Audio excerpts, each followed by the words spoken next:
Aujourd'hui, nous accueillons un jeune homme qui refuse la fatalité, qui a décidé de venir à bout de la fracture numérique en Côte d'Ivoire. Giako Obin Akwaba, bienvenue. Merci sur le plateau de TV5 Monde.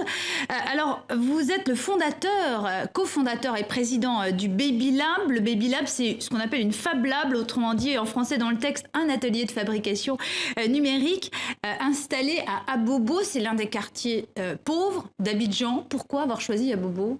Exactement, Abobo est l'un des quartiers les plus populaires de la ville d'Abidjan, où la plupart des habitants n'ont pas accès au numérique et puis n'ont pas culture de l'innovation sociale ou l'entrepreneuriat social. Donc nous avons choisi Abobo pour pouvoir reconvertir les mentalités et puis diriger les jeunes vers l'initiative sociale pour qu'ils puissent se prendre en compte à travers le numérique. Alors il faut savoir que Baby, c'est le surnom de cette très jolie ville qui est Abidjan et que en fait dans toute la Côte d'Ivoire, seuls 10% des Ivoiriens ont accès à Internet. Exactement. Baby Lab, effectivement, c'est le surnom de la ville d'Abidjan. Le pourcentage que vous venez de citer, par exemple, nous faisons de cela un défi en vue de réduire la fracture numérique et puis rapprocher l'information et la formation numérique auprès des populations. Nous prenons un modèle de développement qui part aussi des quartiers populaires où on peut aussi trouver de l'innovation, faciliter l'accès et puis réduire les disparités entre les populations. Et alors, pour réduire la fracture numérique, vous avez décidé de créer un lieu, un espace ouvert à tous, où en fait, les passionnés peuvent fabriquer leur propre ordinateur, mais aussi concevoir leur propre logiciel.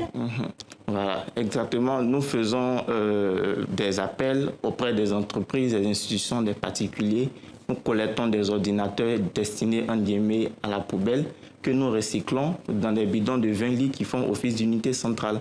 Donc ces ordinateurs sont utilisés pour former les enfants au cours d'informatique. Ouais. Justement, là, on les voit justement en image, ces bidons jaunes dans lesquels on fabrique, on redonne une deuxième vie à ces ordinateurs. Exactement. Il faut aussi dire qu'avec l'avènement du réchauffement climatique, nous orientons nos actions vers le recyclage, la revalorisation de tout ce qui est déchets autour de nous. D'où le recyclage des déchets informatiques pour protéger l'environnement et faire des problèmes liés au réchauffement climatique une idée d'entreprise. Et l'idée, c'est aussi pour les passionnés qui viennent travailler le week-end, qui viennent travailler, ou en tout cas, travailler dans ce laboratoire le week-end, de mettre en place un logiciel libre. Vous avez notamment réussi à concevoir une carte avec les zones insalubres. Exactement. Au fait, nous faisons la promotion d'un projet d'impression 3D qui est le recyclage des déchets plastiques en filament pour faire de l'impression 3D. Donc, dans notre démarche, nous nous sommes donnés pour mission d'identifier des zones susceptibles d'être des lieux de pollution où nous pouvons trouver des déchets plastiques pour pouvoir en faire du recyclage. Donc, c'est une cartographie libre OpenStreetMap que nous utilisons pour pouvoir identifier ces différents lieux de pollution.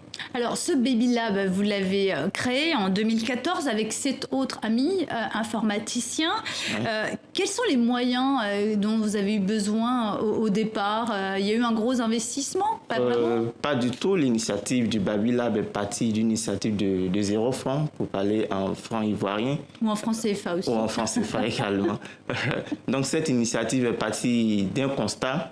Nous avons vu que l'accès au numérique dans les quartiers populaires, surtout à Abobo, est difficile. En mettant en place un Fab Lab à Abobo dans un quartier populaire, nous facilitons l'accès au numérique. Donc c'est pour ça que nous avons mis ce Fab Lab à Abobo. Et comment les populations ont réagi? Ils se sont dit c'est quoi? C'est bizarre, c'est étrange? Ou alors au contraire, est-ce qu'ils ont été... Ça a été difficile au départ parce que l'initiative n'est pas connue. Donc nous avons mené des campagnes de sensibilisation auprès des jeunes que nous recevons, auprès des enfants ainsi que leurs parents. Donc nous avons aujourd'hui, au départ nous étions une dizaine, aujourd'hui nous comptons une quarantaine de membres. Oui, parce que vous dispensez aussi des cours, vous faites des sortes de mini-stages de sensibilisation pour les jeunes. Oui, du cours d'informatique, à travers par exemple l'initiative Africa Code Week, donc je suis un des ambassadeurs pour la Côte d'Ivoire. Nous avons initié autour de 40 000 enfants en Côte d'Ivoire il y a quelques mois au cours d'informatique. Donc ça illustre au fait d'un programme KidLab que nous avons initié nous-mêmes, qui est un programme d'aide d'initiation au cours d'informatique et au bricolage électronique pour les enfants de 8 à 15 ans. Alors, vous avez eu des démêlés judiciaires, vous avez été détenu pendant 3 jours à Abidjan au cours du mois de novembre. Vous êtes accusé de vol de données informatiques et de concurrence déloyale. Où en est la procédure et que vous reproche-t-on exactement? Au fait, c'était une mise-entente avec mon ex-employeur qui ne savait pas les initiatives que j'avais prises concernant Babylab. Donc, je lui ai fait part de ça et puis bon, nous ne sommes pas entendus sur certains thèmes. Donc, il m'a reproché de lui avoir volé des données et lui fait une concurrence déloyale.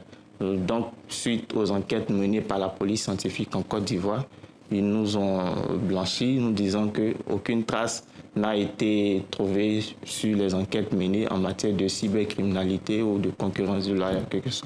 Merci beaucoup, Gyako Obin, d'être venu sur le plateau de TV5 Monde. Merci beaucoup.